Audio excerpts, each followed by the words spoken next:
Галәм, әғләм. Кәрим Тинчурин исемдәге Татар дәүләт драма һәм комедия театрында шундый исемдәге шигъри музыкаль спектакль тәкъдим иттеләр. Ул Татарстанның халык шагыйре Мөдәррис Әгъләмовның иҗаты буенча төзелгән. Аның тормышы драматик борылышлар һәм мәзәк хәлләргә бай булган. Тормышы да, иҗаты да үзенчәлекле. Тулырак Эльвира Хөснетдинова видео язмасында.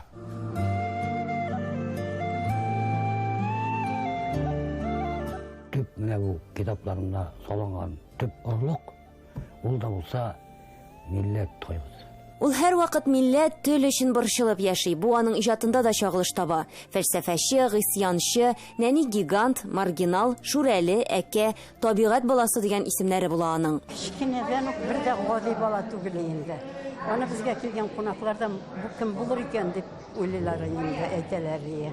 Ул шундый җор сүзле, шундый мәхәббәтле, матур итеп кенә сөйләшә. Бер вакытта бер кешегә авыр сүз әйтмәй, ну ачу килгән кеше булса инде ул туп-тугры итеп әйтә. Ошондон кишилер белән утырмаyan белән, күрәсәң дә сен кайсы шундый белән, әмма ләкин рухы белән ул күптәнгән шундый кеше иде.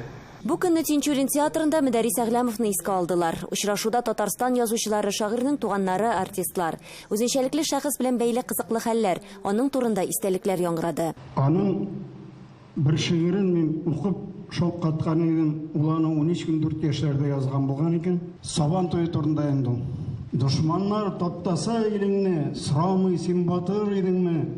Мәйдан кысыла йөрәкләр, бирмә илеңне. Бирмә. Әҗәп шигырь. 13-14 яшьтә ул инде өлгергән шагыйрь булган. Мөдәррис Әгъләмовның шигырьләре кабатланмас. Шуңа да бүген аны Тукайның дәвамчысы дип атадылар. Күпләрне шагыйрь турында булачак китапның язмышы кызыксындырды. Ул язмасы әзер, киләсе елга дөнья күрер дип сүз бирде Язучылар берлеге рәисе Рәкаил Зайдулла. Мөдәррис Әгъләмов дигән гений шәхесенә Татарстанда игътибар җитә дигән фикердә тормыйм. Әгәр дә Мөдәррис Әгъләмовның иҗатын өйрәнеп чыксалар әйме, бүгенге көндә никадәр актуаль һәм киләчәктә дә актуаль булачагын аңласалар, башка төрлерәк сөйләгән булырлар иде. Яшьләр башлаганнар бу Мөдәрриснең шәкертләре түгел, аннан соңгы буын яшьләр игътибар иткәннәр, димәк инде бу башлангыч башлана дигән сүз. Сәхнәдә Мөдәррис Әгъләмнең 50 яшьлек юбилееннан үсекләр.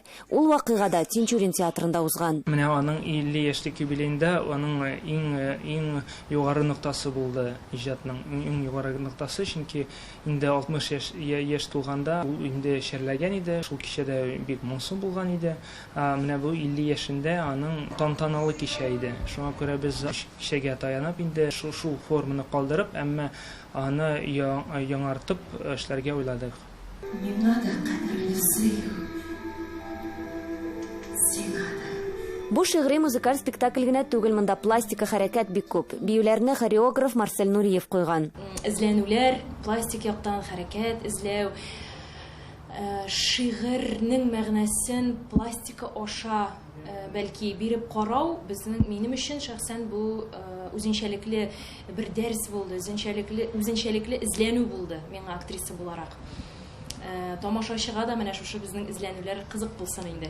Һичшиксез пластика гына түгел, беренче чиратта сүз. Мөдәррис Әгъләмовның сүзе, аның фикере, аның мәхәббәте, аның хыяллары, аның милләт өчен ачыргаланулары, милләт өчен борчылулары, мәхәббәт турында язганда да ул мәхәббәттән һичшиксез милләт темасына кирип китә, чөнки ул үзе бик конфликтлы кеше булмаса да, менә шушы шигырьләре аша ул җиткерә алган үзенең ризасызлыгын.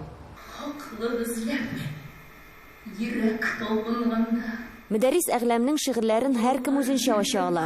Премьерага әзерлек барышында артистлар шагыйрьнең бөтен иҗаты белән танышкан. Шигырьләрне үзләренә туры килгәне сайлап алганнар. Беренче чиратта әлеге шигырьләрдә гади генә мәхәббәт түгел.